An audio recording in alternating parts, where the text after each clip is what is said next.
They have this pre-stomach, which is called the rumen. And if you look at the anatomy, you find the rumen, which is a large fermentation chamber. So the food that they chew, largely vegetation, enters into the rumen. Their bacteria ferment this product.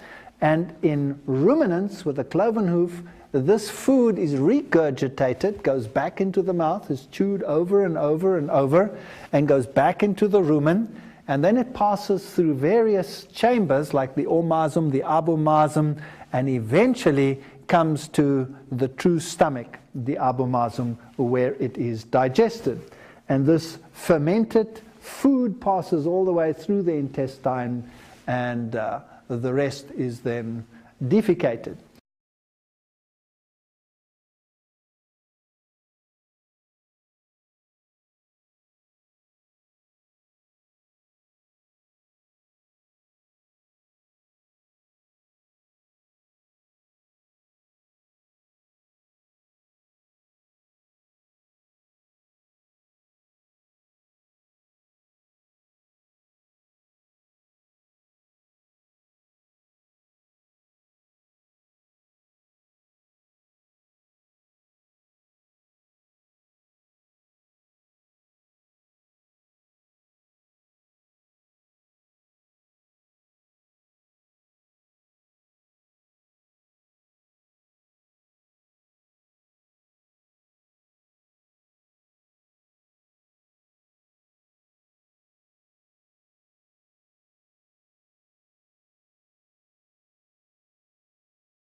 They tend to practice coprophagy. Coprophagy, phagy means feeding. They ingest their own excreta. That's one of the reasons why these creatures might be considered unclean. So it's also a form of chewing the cud, but of course, instead of taking it from a pre-stomach, the rumen, and regurgitating it to the mouth, they're taking it from the other side. And that makes a big difference. When the food passes through the intestine, then waste products are left together with digestible products at the end. And when recirculated, some of these chemicals like secondary bile salts and all of these issues which are detrimental are added to the food chain. So a rabbit, for example, rather than having a pre-stomach like a cow, has the fermentation taking place in the cecum, which is at the end of the intestine. So now there's only one possibility. You can't put the entire intestine into reverse, so the product has to pass out of the intestine, and the rabbit produces two kinds of feces. One is the pellet form, and the other one is a soft form, which it eats directly from the anus, and thereby the bacteria and the fermentation products which make the meal complete are re-ingested. But because it passes right through the intestine, you have some of the secondary products which are harmful also passing through the intestine, and this animal therefore has a higher toxic load than would a ruminant under normal circumstances. So we see the cecum here in this dissected creature is very, very large and lies there as a big fermentation chamber. If you unravel the intestine of a rabbit, for example, you have this normal intestine where the absorption takes place over here, and then you have the large cecum where the fermentation takes place. So the only possibility to re-ingest that is to take it from the other side.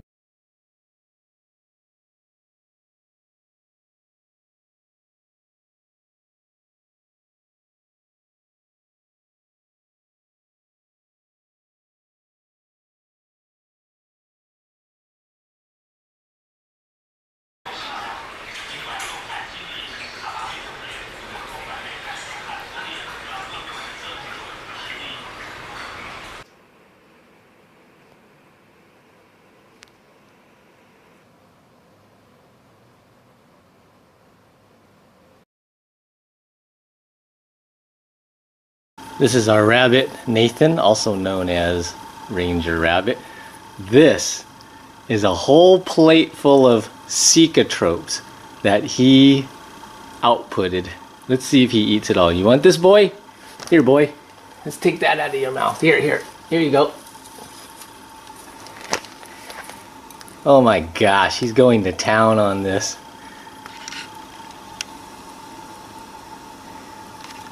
I can't believe you really like that.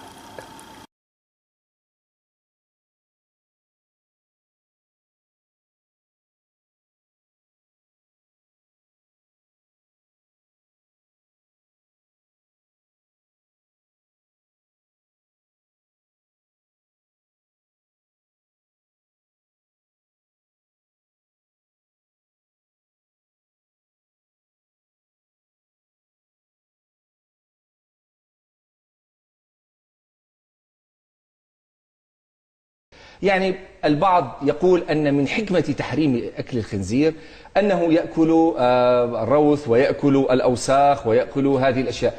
ماذا لو أتينا بخنزير وأبقيناه في حجرة مغلقة ولم نطعمه إلى الطعام النقي؟ أولا الخنزير حيوان نجس، حيوان قذر، حيوان رمام، يأكل الجيف ويأكل النفايات. حتى لو يعني ربيته في وسط يعني يحول بينه وبين ذلك، هو في فطرته في تكوينه، يعني يأكل ما يخرج هو نفسه، يعني لا تستطيع أن تغيرها. بعض الخنازير والله أكلت روثها أمامهم، أكلت روثها أمامهم. فيعني هو حيوان بطبيعته التي فطره ربنا تبارك وتعالى عليها، حيوان رمام، يعني ولا تستطيع أن تغير هذه الفطرة مهما جاهدت في تربيته تربية خاصة.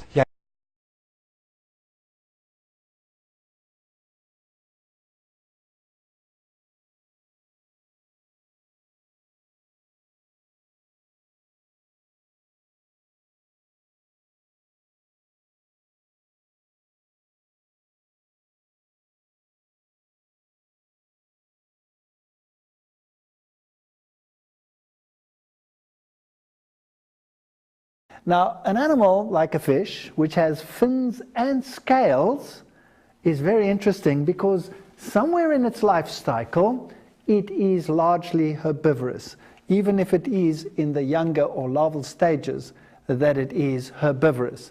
A fish is an amazing creature. It has a very high ability to detoxify itself. And of course, being situated in water, it's thermal. Eels, lampreys, catfish, all of these don't have scales. Now, where do they fit into the food chain? They are largely scavengers, and they will eat virtually everything. So they fall into the category of biological accumulation. They accumulate more toxins than the others do, and therefore should be considered unclean. Sharks and rays would fall into the category of the unclean, and they're a fascinating group of animals. Now, they live in marine environments, many of them, and when they live in the marine environment, they have a problem. They don't have the ability of the fish that have fins and scales to rid themselves of the salts which constantly move into the body as perfectly as the others do. So these creatures solve their osmotic water problems in a different fashions. A bony fish will excrete salts through the gills, so when it drinks seawater, it desalinates the seawater and gets fresh water through this process. And that is how these fishes survive in a marine environment. A shark, on the other hand, also has less salt in its body than the sea has. So you would have the problem that water tends to leave the animal. It has a salt gland in the rectum whereby it can get rid of some of the salts, but it solves its water problem by retaining urea. And so it has very high levels of urea. Urea is, of course, a waste product which other animals just excrete to get rid of it because it is toxic. But these creatures retain it and have developed a resilience and a resistance to this product. So in fact, they are like urea enhanced creatures. So what would happen if you took the fins of the top of the animal and dried them, well, what you would get is you would get crystallized urea. And when you make shark fin soup, that's exactly what you have. It's like putting a urea tea bag in the soup. It surprises me that it's so expensive